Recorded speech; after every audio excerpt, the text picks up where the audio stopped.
Okay, well, good afternoon, everyone. I'd like to thank you for joining us for the LDI webcast today on a very important topic and one that's widely applicable.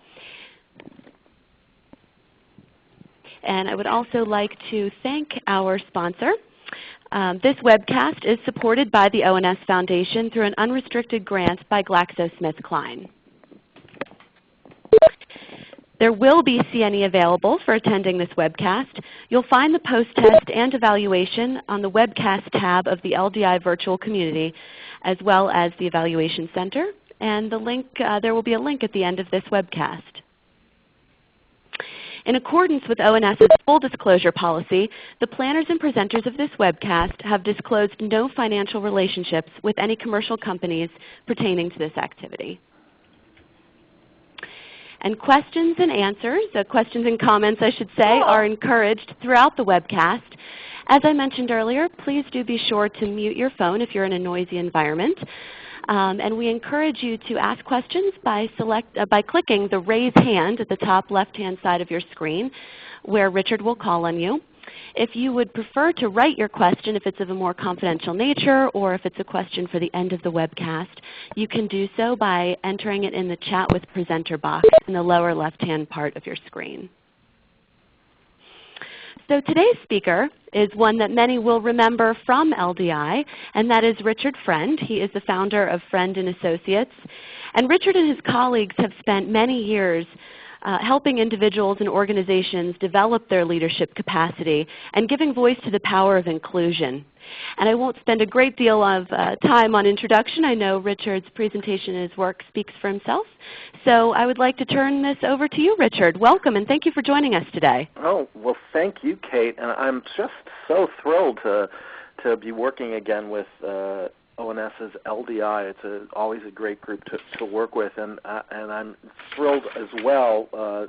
Kate, as you had mentioned, there are 67 people had registered for this. So obviously there's a great interest in the topic of mentoring, which is a topic near and dear to my heart. And as Kate said, the core of my work is in leadership development and helping individuals and organizations develop their leadership capacity, and mentoring not only as a cornerstone of that work. I know for me personally, given this topic and working in this field around the topic of mentoring, it honors the important mentors who've been in my life. So I also hold this as a way to give back and support the amazing work that they've done in bringing me forward, and the amazing work that each of you are doing probably as mentors in formal and informal ways that allow others to reach their full potential as well. Let me just tell you a little bit about myself, which will provide a sort of a backdrop for how I've been thinking about and approaching today's conversation on mentoring and building your leadership potential. As Kate said, I've been working on the faculty with the LDI since 2006, and it's always a highlight of the year when I have a chance to work with folks coming together through ONS to really make a difference in the world through the work that you do in nursing, whether it's in research or bedside nursing, etc. I come out of academia. I served on the faculty at the University of Pennsylvania for about 15 years and held an appointment at Thomas Jefferson University College of Allied Health, and currently hold an adjunct appointment at Carnegie Mellon University. Though I am in Chicago, I teach on Carnegie Mellon's Heinz College's exec ed programs, which are mostly government programs in the D.C. area. But my niche has really been in academic healthcare. In fact, most recently I've been working with the University of Arizona Healthcare, University of Iowa Healthcare, Brigham and Women's Hospital, and University of Chicago Hospital. So I come to this wearing several hats, both as an academic with frameworks and models and information, but also as a practitioner. How do we take what we know works as best practices and theories and make it come alive in terms of day-to-day practice between individuals, and then ultimately individuals and their organizations and the missions that we're showing up in the world to serve. I'm also wearing the hat somewhat as a facilitator. As Kate said, we want this to be interactive, so I really want to encourage questions, comments, and conversation. I know the challenge always is when doing a webcast is having that work in the most seamless way. So we'll try and see how the hand raising works. I'll try and pay attention to the hands as they get raised and call on you. But if for some reason it doesn't catch my eye because I'm monitoring several screens at the same time, please unmute your phone and ask away, and we will do our best to engage in a full conversation. So that's a little bit about what brings me here. My vision for this afternoon's conversation is really to look at the role of mentoring as we build our individual and collective leadership potential. In preparation for this, I prepared a sort of a needs assessment survey to find out what the LDI graduates and current class experience has been around mentoring and questions you hold. And one of the things we asked was how important is mentoring to the professional development of oncology nurses. And it wasn't a big surprise that on the average, it was actually 4.77 was the average of saying not only was it important, it was towards very important. So this is not surprising. But I guess the question it poses for me, and I'd be curious to hear some comments about, is assuming you agree that mentoring is important to the development of oncology nurses and to the field, why is it important? Why do you think it's important if you believe mentoring is important? And I'd love to hear a couple comments, so feel free to raise your hands.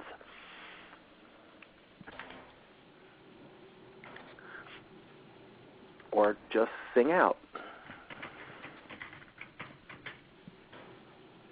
All right, Eileen. Okay, I've unmuted, so I hope it's good. Well, I think it's important on many fronts. A lot of us are in a lot of different organizations, and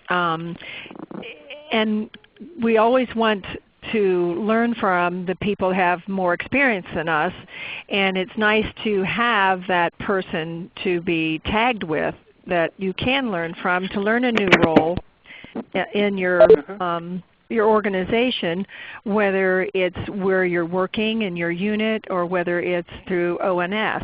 Right. Because finding out, sometimes you get into a new position or a new organization and you say, okay, where can I go? What can I do?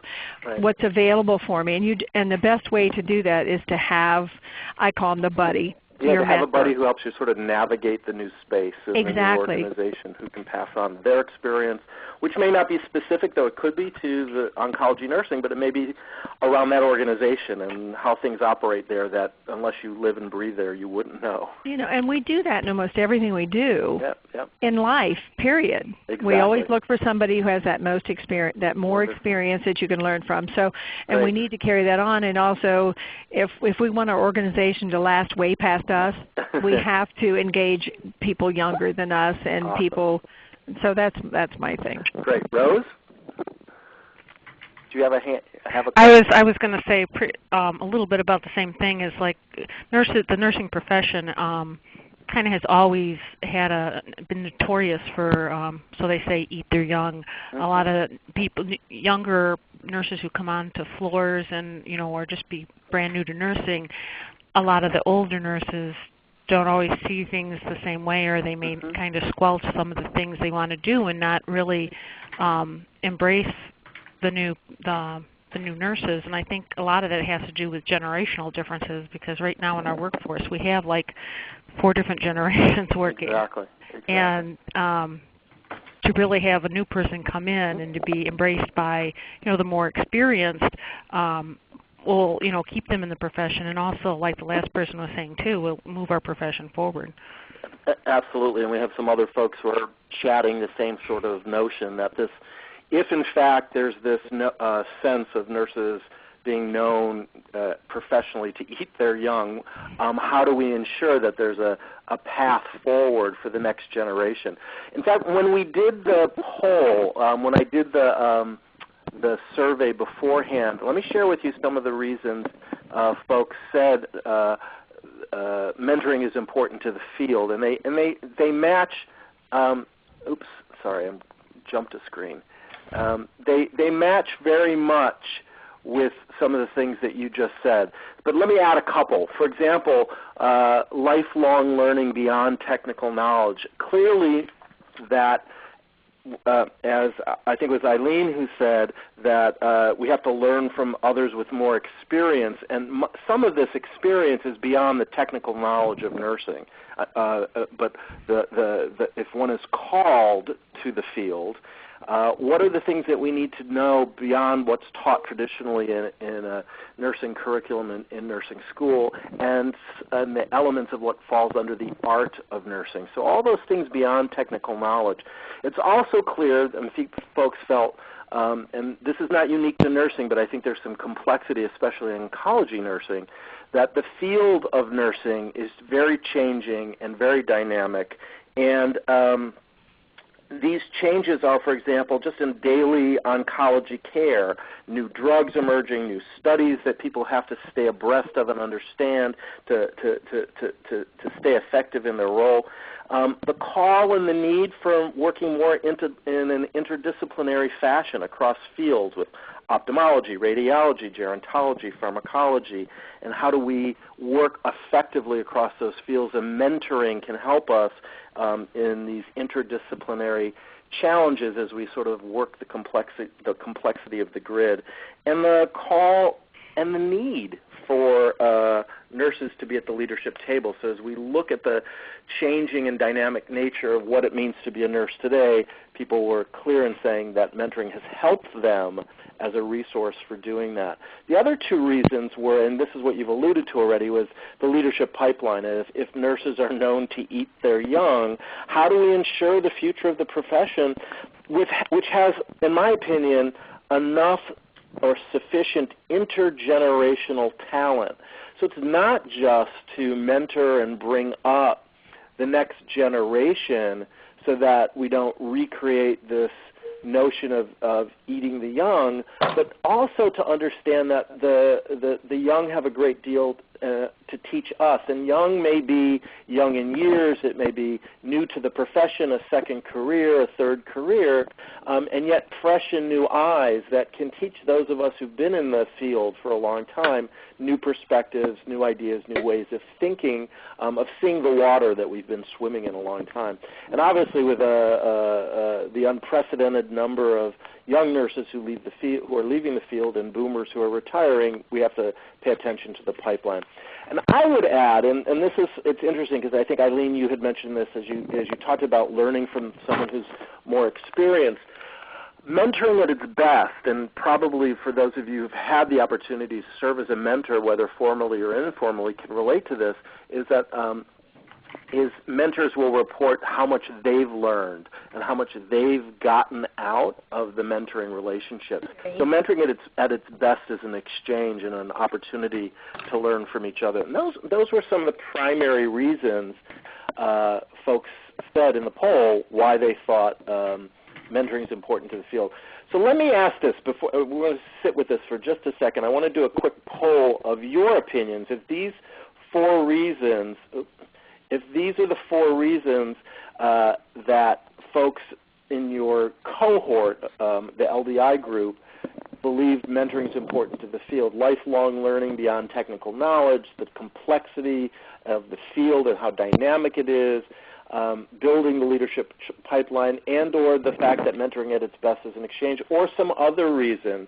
I'm going to ask you to vote in just a second on the next screen for the one reason you think is most important, and we'll sort of see where we as a group land in terms of the variety of reasons that are out there, but which is the one that stands out as most important. You should be able to see this poll, so I'm going to ask each person to take a vote. Vote for one thing that stands out as most important. We've got responses coming in, and we've got 2 or 3 items that are popping up to the top, but one is, and I'll let you guess in just a minute what you think that number 1 item is. I feel like Letterman here. We're going to go with the top one. And Richard, while people are voting, let me just read a comment that came in, and that is that evidence-based practices and best practice guidelines have educated new nurses, and for years we've learned from experience. This participant says, now some of those experiences are scientifically proven. I think this has helped advance nursing. Absolutely. So having learned from the experience of passing on what I'm watching this poll. I apologize. So the scientific data is suggesting that the mentoring is making a difference in the field. I'm going to close the poll because it looks like we have almost everyone who voted. And I invite you to think about which one do you think is the highest, and then I will show you the results because there's one that's higher than the others. All right. So lifelong learning beyond the technical. Over half of you voted that was the #1 reason, followed by building the leadership pipeline. So I'd love to hear from a few folks as why you think lifelong learning beyond that which is the technical knowledge is so important, and then we'll check in about the pipeline. So do we have any hands to raise?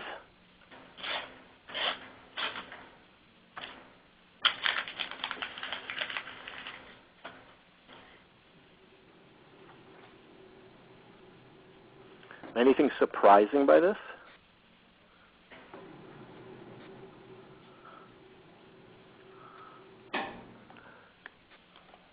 Well, all right, then I'm going to move us a little bit forward. Oh, Rose, do you still have a question, or is that, yeah, Rose, go ahead, great. No, I was just going to comment that I, a couple of years ago, changed jobs to a smaller hospital, and I noticed that a lot of the nurses here are very focused on the technical, and there's not a lot of critical thinking. But the other thing about the atmosphere here is that the nurses aren't seen as leaders. They're seen as just completing a task. They're very task-oriented, and that's how they're treated by administration and the physicians.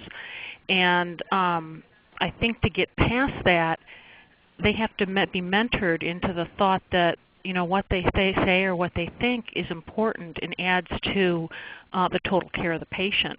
Absolutely. So that's kind of going to the lifelong learning beyond the technical skills. Yeah.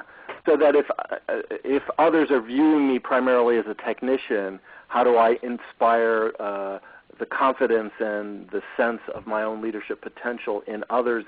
One of the ways is I have to fully develop it myself internally first, and mentoring can be a way to make that happen. Amy, you have a hand raised.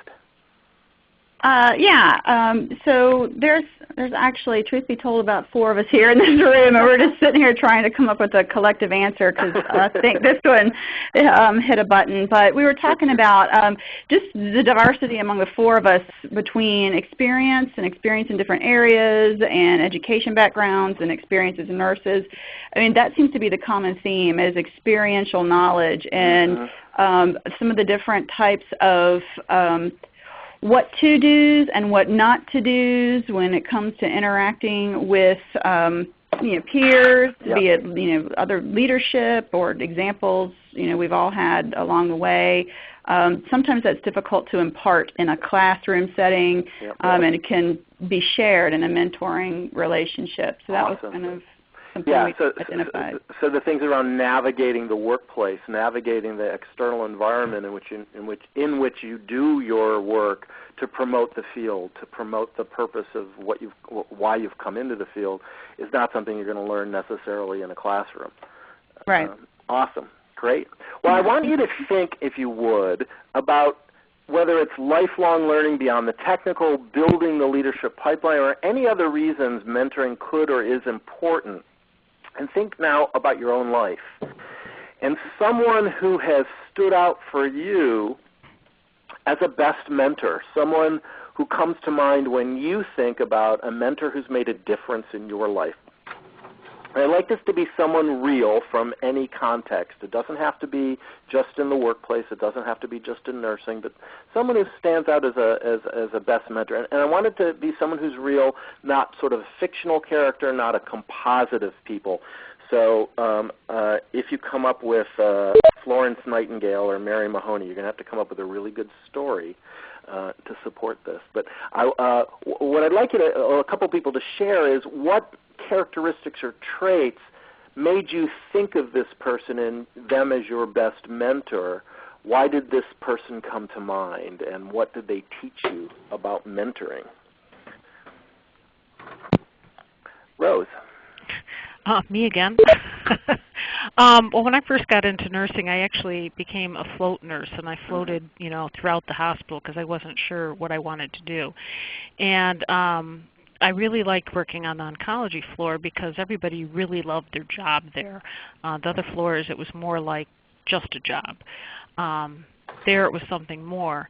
So eventually I transferred to that unit, and the director of that unit, the director of oncology nursing there, anybody who started there, she sat down and she talked to them, and it wasn't like question-answer things. She just kind of talked with you more in an open, informal meeting where she was pulling out, what are your interests? What do you like to do?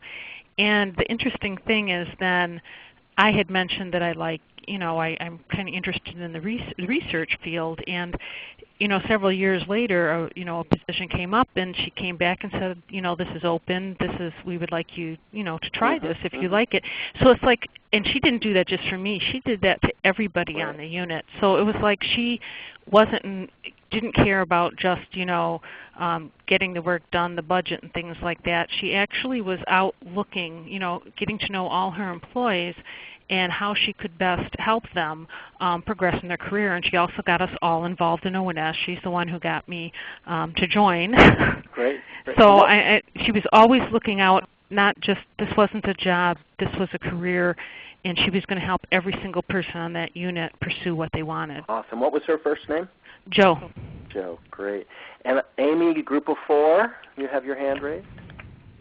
Yes, we were just kind of chit-chatting amongst ourselves because, we all have some different forms of mentors. But my mentor happens to be a nurse named Cheryl Jones who works in the School of Nursing at UNC, and she's also on our research council, kind of does some work with our shared governance council. But to me, the biggest characteristics that come out of why she's such a good mentor is because it's just plainly obvious she's very much invested in and cares about me and my success personally. It's usually not much about her. She's always asking me and finding things for me to help better hone me, and which is so nice. I think we've got one other person here who wants to just to share their experience. Do you want to? Yeah. I was just going to say, in general, that my mentors are in this room. But the best things that I've been able to take from that is, just as Amy was saying, it's not about them. They take the things that they know what I'm interested in, and they gear things towards those interests, and they put it into a context that I can understand. Great. That's made it really easy for me to understand things and learn different things. So a theme that we're hearing is that they're mentee focused. The focus is on your development. The focus is on pulling out what your interests are. And the thing that Rose added, I think, originally was also around accessible. They were available to you. Sylvia. Okay. I have really 3 mentors. 2 are just in my recent employment. I changed to a different hospital. One is our professional practice coordinator, who has really drawn me into the journey, the Pathway to Excellence program that we're going to be working on Magnet. And she was very essential to me in that, has also supported some of my academic pursuits outside of my job, but made it a good chance to be successful here. The other gal who was, they were officially signed as my mentors when I came as oncology services director. The other gal is support services director, and she came up through the ranks as a manager, and she has all the answers to the things that I need, like with evaluations, how you put things in UltiPro. She just is Johnny on the spot, and as soon as I need something, if I bring it up in her presence, whether I ask her or not. She sends me an email or does whatever and always encourages me. The other one was a mentor really from my educational background, who Dr. Bunnell, who is on faculty at University of Kansas, and she just can make anything seem okay, in terms of, whatever product you happen to get from whatever. She says, oh, this is how we could use this. And I always appreciated that positive attitude. Great. So implicit in what you just said with Dr. Bunnell of everything's okay, creating a sort of a safety to explore. We had one participant who said that their former manager worked with both their strengths and weaknesses, so probably an opportunity to take some risks, and if it doesn't work out, to mine for the lessons that are in there, that if there's no risk, there's no learning, and risk also has obviously the possibility of some failure. So it's not a failure fully if we spend the time to take the time to ask what do we learn from that. One of the things when I ask this question, and I invite you to think about this, whether it was Joe or Cheryl or Dr. Bunnell or the three others in the room or anyone who's come to mind for you as you're thinking about your best mentor, is people will often say, I feel like the person believed in my potential in a way that I wasn't even fully aware of my own potential. They believed that I could do it even when I thought I couldn't. Does that ring true for folks? Yes. Yeah. So someone who can see in you the things that you're not yet fully able to see, and I think it's that focus which is an important one because it helps us to be more fully draw on our gifts, our strengths, and our abilities. So as you've been reflecting on your best mentor, it begs the question of how were you defining mentoring? And so I'm going to share a definition, so be thinking about how you were defining mentoring. I'm going to share a definition with you and see how it fits for the mentor that you selected and the definition you might have been using either explicitly or implicitly in your own mind. And this comes from Sheila Grossman.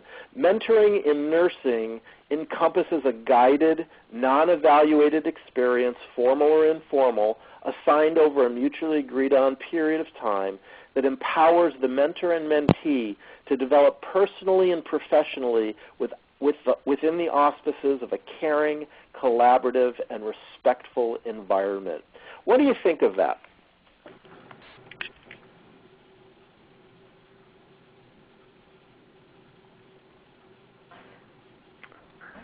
Amy. Okay.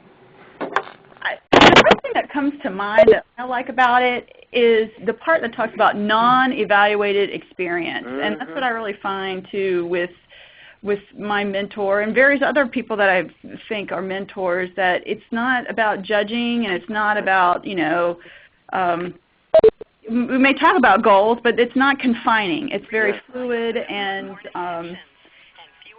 I enjoy that. That's really, really nice. Which doesn't necessarily mean you're not assessing how it's working. Exactly. You're not getting, quote unquote, a grade on it in a particular way. Right. Anything else that stands out for folks in the definition? Well, I guess the thing I'm kind of confused on, I keep rereading it, is the agreed upon period of time. Yep. I just sort of see this mentoring thing when you really find a mentor that accepts you and accepts your plans and and is willing to take those risks with you, that there's no agreed upon period of time. Yeah, it's unlimited. So the potential is it could be a mutual commitment that's made to one another that extends somewhat indefinitely. Yes, but the agreed upon period of time, I think, limited. If I was going to redo that, I would say it sort of indefinitely. Okay, great. Let me share what what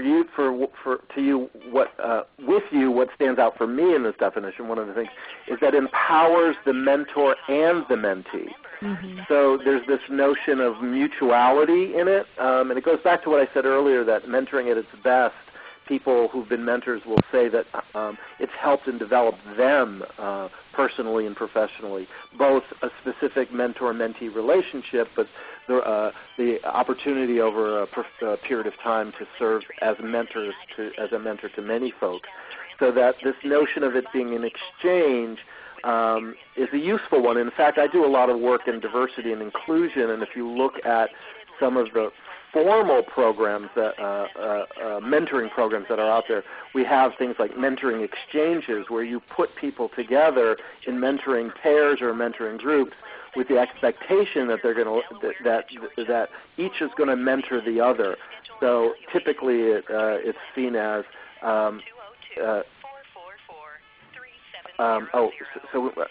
if someone's put their phone on hold, we've got some background music. So I'm going to ask them if it's on hold. They won't hear this, I guess. So if there's background music where you're at, and don't put it on hold.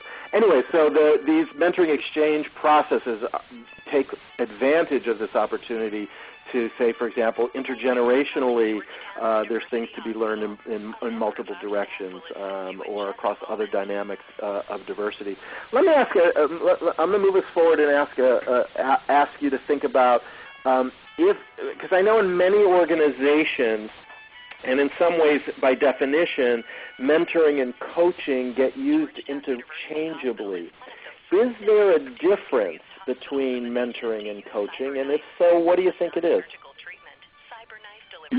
This is Eileen. What I've been thinking about those last two slides is in the old days when I started nursing, we would call it you had to orient somebody to the unit.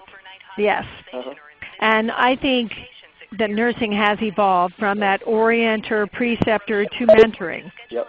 And that's what I like about this. And I don't see it as coaching. I like the word mentoring better, but I'm glad they got rid of the word your orienter or your preceptor. Yeah, your big sister, big brother, your buddy. So I know in a lot of organizations these words tend to get used interchangeably. And for me, I'm not such a stickler around the language as much as are we all defining it in the same sort of way. So I encourage you, when you think about your own organization or organizations you work in, how is it when people talk about mentoring or coaching, how are they actually defining it, and are we talking about the same thing? So let me give you just some general ways of potentially distinguishing between mentoring and coaching. That generally mentoring is more career-focused, and coaching is usually more job-focused. And I think as people were telling their stories earlier about Best Mentor, it really was around career advancement. Where do you want to be, and how can I provide some learning opportunities or even stretch assignments for you to be able to grow your career? And that could be part of a formal program or an informal. And coaching is often more performance-focused, getting your job skills up to do some of the things that you need to do to be more successful in your job, and can often happen within a reporting relationship. Mentoring is usually not within a reporting relationship, though it can be, or it's usually not in a sort of direct chain of command because of dynamics that can pose around candor and trust, et cetera, et cetera. But the skills that are required to be a great mentor or a great coach are pretty much the same. There's a very similar set of tactical skills around being able to listen effectively, to be able to ask powerful questions and provide feedback and help people assess their progress along certain goals. What I would encourage us and you to think about, whether it's mentoring or coaching, whether you're working with someone in a career focus or on a job focus, is that at their best there's a shift when we move from directing to facilitating, from telling to asking, and being more forward-focused rather than just blaming or past-focused. And it's hard for many new leaders and many new mentors to make this shift, to not want to give the answers or offer solutions, because many of us as leaders were rewarded for problem solving and decisiveness. But it's much better if the problem to be solved is solved by the mentee. because then they own the solution. So being more facilitative than directive is important. I'll do when I'm helping people develop their mentoring skills, when I'm sometimes observing people do mentoring as part of their development and building their skills as mentoring, I'll often try and pay attention to who's doing more of the talking. And I think some of the best mentoring skills are demonstrated by just asking a few important questions. It's often because we're rewarded for making decisions, having the answers, and solving problems, to think that we have to solve the problem for the mentee.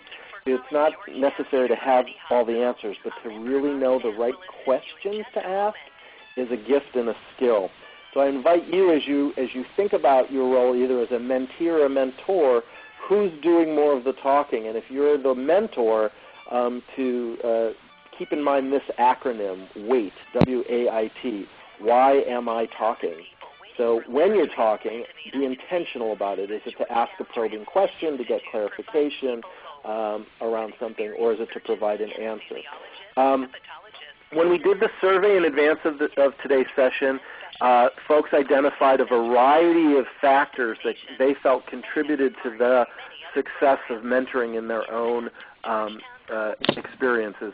And so I'll just share a couple of these with you and invite you to think, which do you believe are the most important when you think about mentoring? It could be your best mentor or other mentoring relationships that you've been in.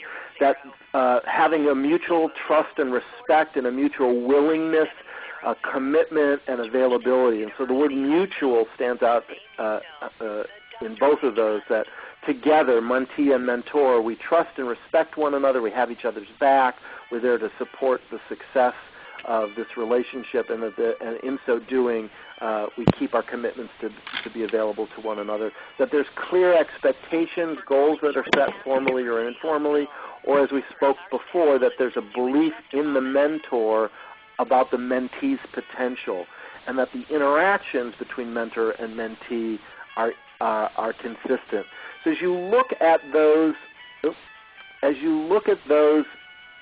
reasons that support a successful mentoring relationship, I'd love for you to pick just one that you think is the most important, and most important of the very important. So this is a sort of a forced choice. So I'm going to move to the polling screen, invite you to vote. Vote for one. Which do you think is the most important?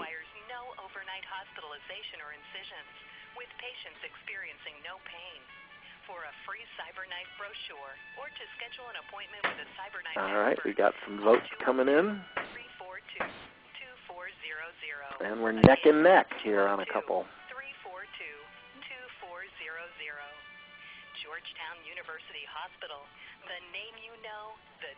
All right, I'll give you a couple more seconds to vote. We've got... All right, I'm going to skip to the results here. So half of you said this mutual willingness to commit, to keep the commitment to be available to one another, and this mutual trust and respect were important. I think I'm going to, for the sake of time, I'm going to move us forward a little bit, but keep this in mind because I'm going to ask you to come back to this sense of mutuality in just a moment. We also asked what some of the barriers were for folks in their experience with to successful mentoring. And as you can see, limited access, limited time and or energy, so that there were these external barriers that were keeping people from being able to be successful. Limited self-confidence, the internal barrier that says, I'm not sure I can do this and I'm not taking the risk. Lack of clear direction, so a mentoring relationship floundering because the goals were not clearly set. Lack of follow-through and accountability. Or a role shift where the mentor became a boss or a leader within the mentee's organization and therefore changing the dynamics. And we talked about earlier, someone had mentioned that non-evaluated experience, which is allowing us to take different sorts of risks with certain role shifts that may feel less safe to speak, to take some of the risks. Those are seen as barriers. So if these are some of the barriers and enablers, and there obviously are more, to successful mentoring, if you were someone approached you to be their mentor, keeping these enablers to success and barriers to success in mind, what steps would you follow to make sure that the mentoring was successful? So what would be some of the steps that you would take to ensure that mentoring is successful, given these kinds of the importance of mutuality and the reality of limits that create barriers? So let's get a few comments on this. Any hands to raise? All right, Rose. Call 202-444-1797.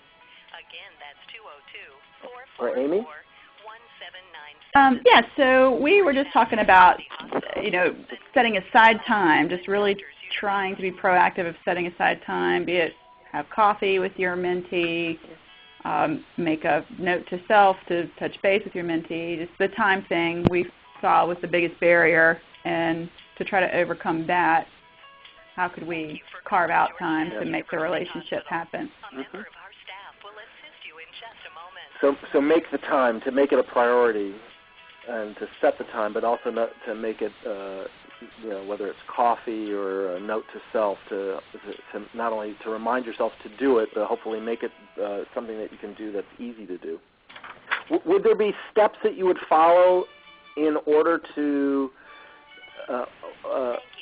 so let's say you've made the note to self, you're meeting with mentor and mentee. What would be the steps to the mentoring process that you might follow? What would you begin with?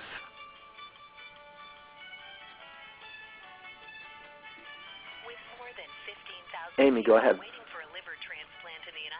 We're just talking amongst ourselves here. One of the first steps we thought was just kind of learn the person, learn what their learning style is, learn what their likes are, and try to meet them where they are with that. Great. So learn about them and meet them where they are. Eileen? I was just going to say identify best ways to communicate to each other and times to communicate. Great. Set those up immediately. Yep. But I think identifying, are you best at email, talking on the phone, what's the best time to get a hold of you? I think the communication piece is and the guidelines. And some of those initial sorts of clarifying some of those things initially is critical in terms of, and those are the small things that make a big difference over the course of a relationship in terms of whether it's going to be successful or not. Let me share with you some steps. And what you've identified so far would be some of the initial steps that align with some of the best practices for successful mentoring. I'm going to share 5 steps with you. And the word step can be a little misleading because it's not necessarily linear, though there's a logical sequence and a logical order to that. But again, mentoring at its best is organic, and therefore it needs to be able to shift. Things need to be you need to be open and flexible. You may need to revisit certain steps based on new learning, changes that happen. That means we sort of loop back and forth at times. So I'm going to walk through the 5 steps very quickly.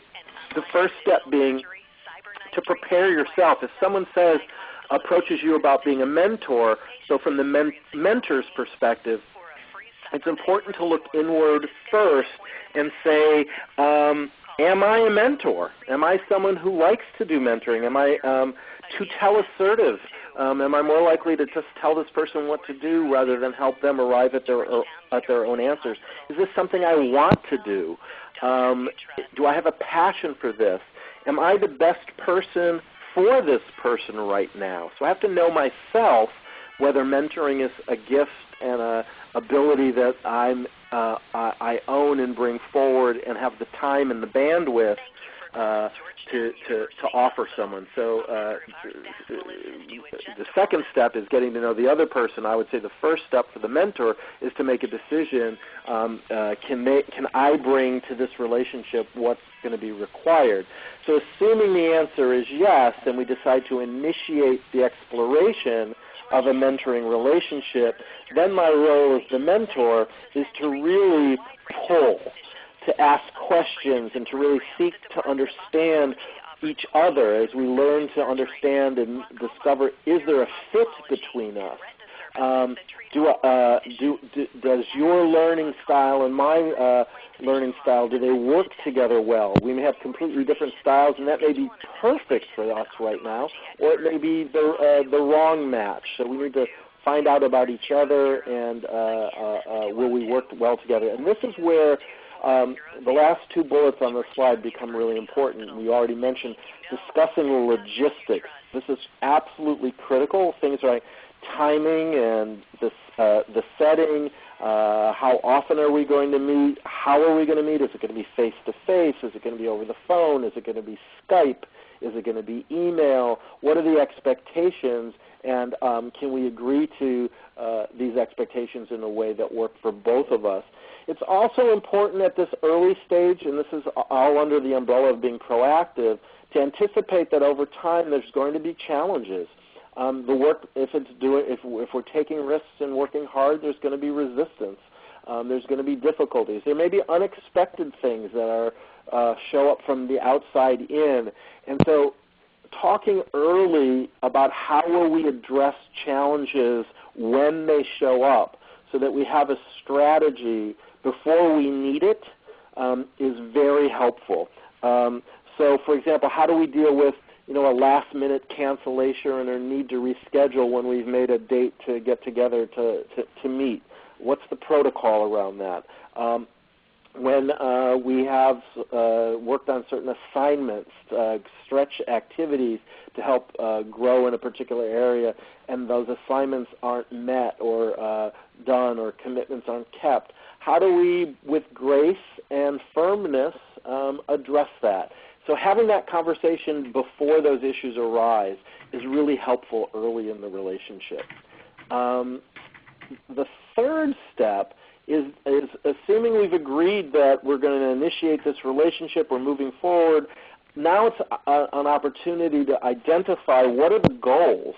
What is it that we want to be working on? And these goals must be more the mentee's goals if there's going to be a commitment that that person has to them, and that if the goals are going to fully engage them in a way that's going to be successful.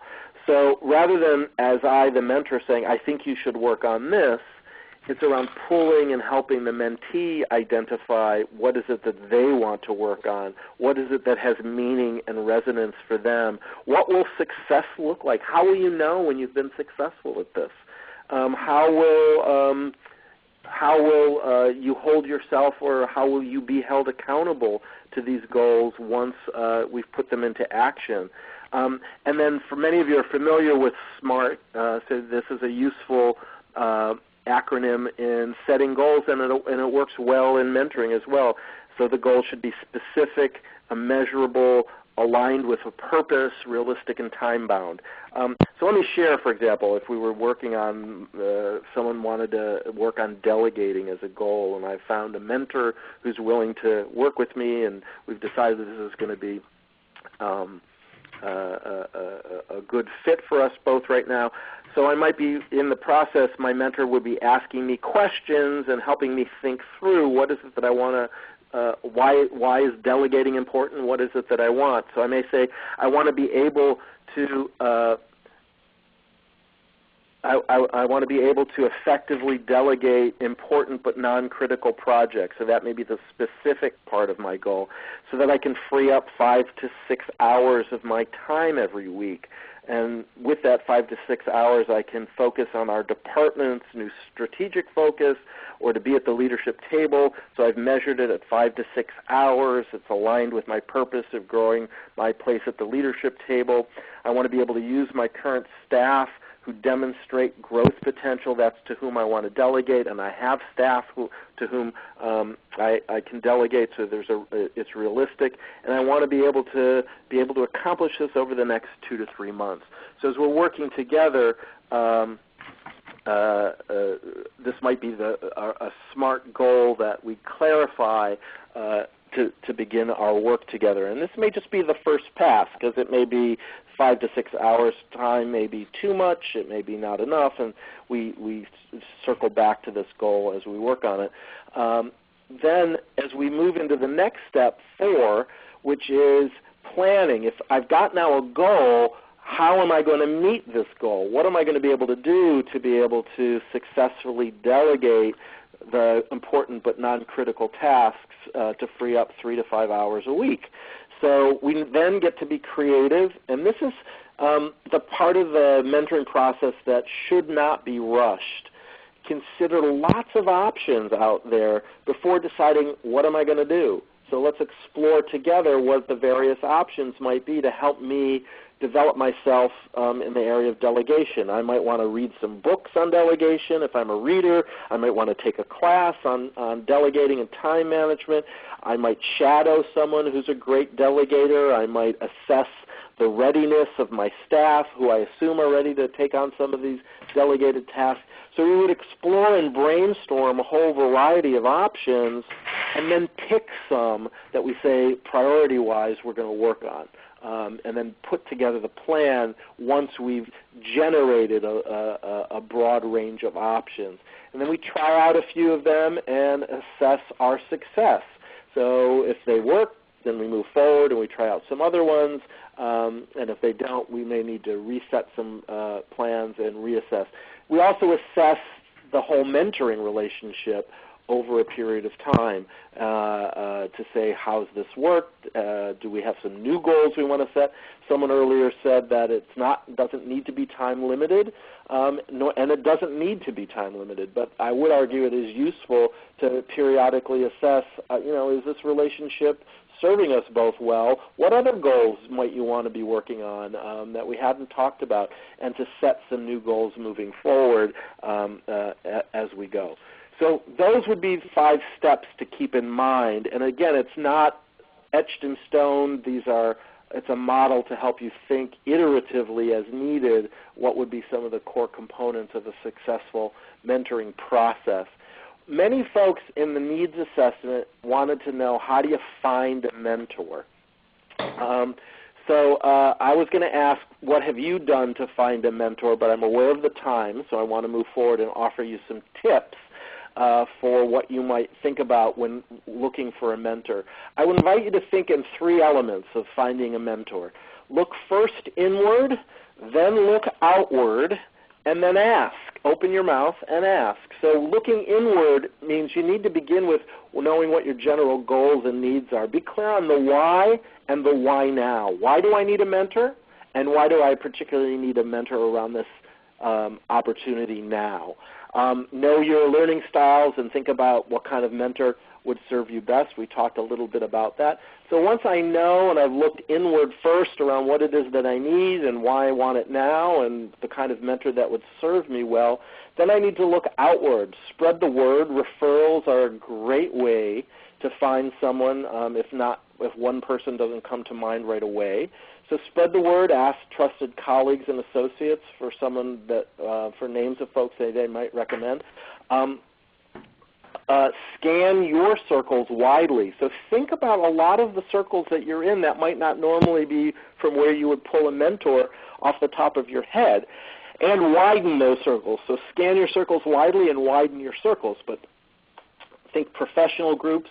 Is there someone in my family who exemplifies some of the abilities and traits, who may not be in the field but would be helpful in building my competencies in these areas? It could be in my community, in a faith-based group, and to consider all the various forms, formally and informally, that mentoring can take, and not to limit yourself to just having one mentor for a period of time. You might have what's been called a committee of mentors, people who are your board of directors, so to speak, who all provide different areas of expertise and might support you in different ways and for different reasons. Folks also once you've kind of scanned the environment, you've looked outward, you've looked inward, you've looked outward, then it's the opportunity to really ask. So when you're going to ask someone to be a mentor, be prepared. Know what you want and make sure your expectations are reasonable.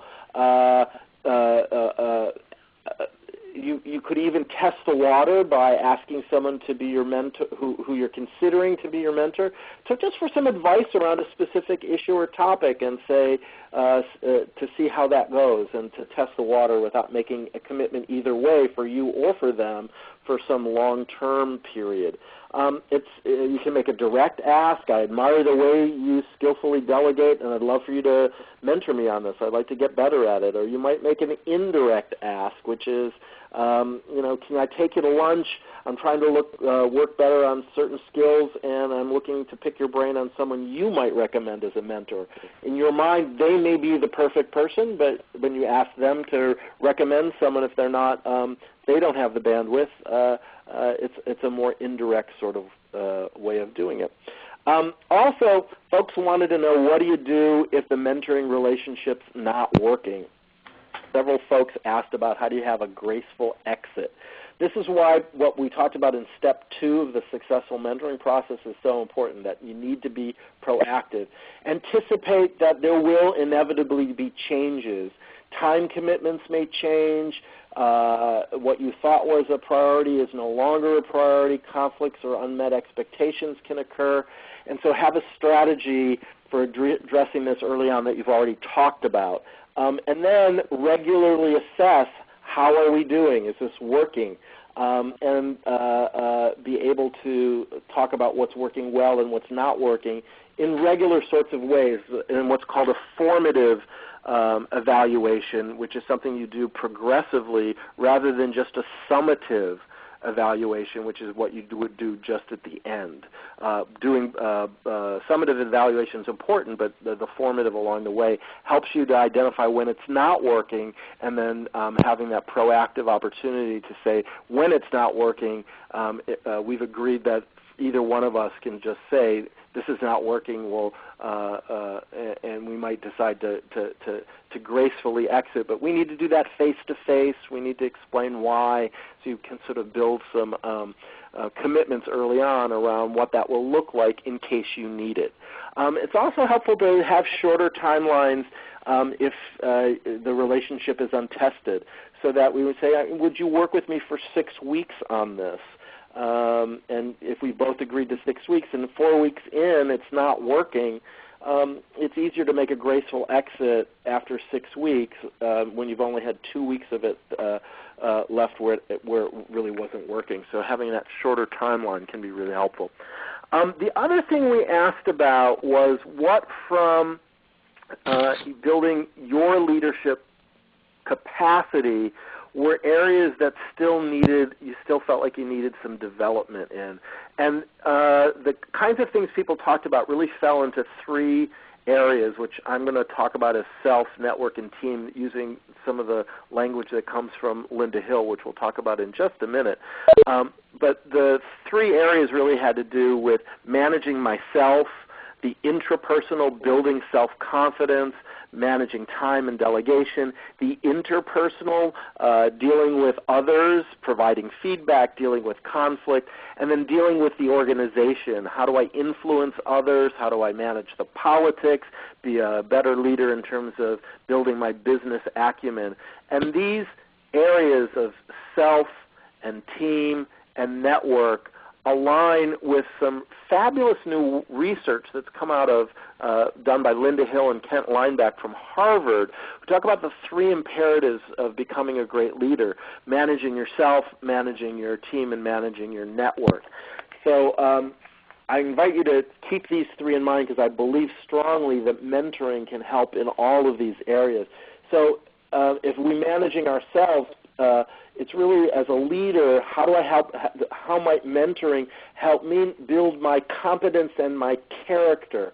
Competence may not be just technical competence, but the things that we talked about before that have to do with beyond the book knowledge. Competence in leadership is around, if if you may recall from LDI, the work of Kouzes and Posner, the value-added competency, the kinds of things that I bring to the organization that's needed in the moment that may be beyond technical competence. Great leaders possess self-awareness and self-management. So can I show up being on my purpose and in my purpose, telling my truth, knowing my values, willing to take risks, and aligning my behavior with my rhetoric so that I'm not just telling my truth, but my truth is demonstrated through my behaviors. And then also managing the team and getting mentoring around how do I both address challenges with individuals but also promote team interdependency, recognizing that work gets done through collectives, not just through individuals. And as we move up the leadership chain and move into greater areas of influence, our capacity to manage interdependencies, teams whereby individuals depend on one another to get work done, becomes critical. And then finally, managing the network, the capacity to influence those over whom we have no authority, but whom we depend in order to get work done. So I'm going to stop here just for a minute to open it up for some either questions about how mentoring can help in these three areas, or any other questions that have popped up before, because I know we're running over just a little bit, so I want to be respectful of people's time. So let me stop with presenting and invite some comments or questions as we close out. Raise a hand. Eileen. Hear me? I took myself off mute. Yeah, now we can hear you. I just have a comment that as I'm going through this, and I've attended LDI and a couple times, that this is a lifelong learning thing as a mentor. Because things I've learned today, I've heard you speak a couple different times, but this is a lifelong thing. As there's more knowledge on this relationship between the mentor and the mentor. But the other thing is, I really like the way you have this way of using comprehensive words that sort of say in one word, you sort of encompass the whole meaning. And instead of, I may say things in 2 sentences, but you're saying it in one word, and I really appreciate that. Nice. I appreciate hearing that. Thanks so much.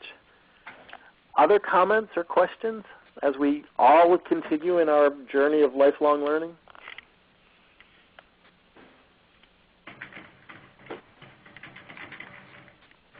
Well, let me just say, because I am aware of the time, when my contact information is available, I'll pop it up here, but when you want to shoot back to this slide deck at any point, if you have a question, if you need a resource, if you have want to shoot, noodle something over with me, I am more than happy to spend some time on the phone.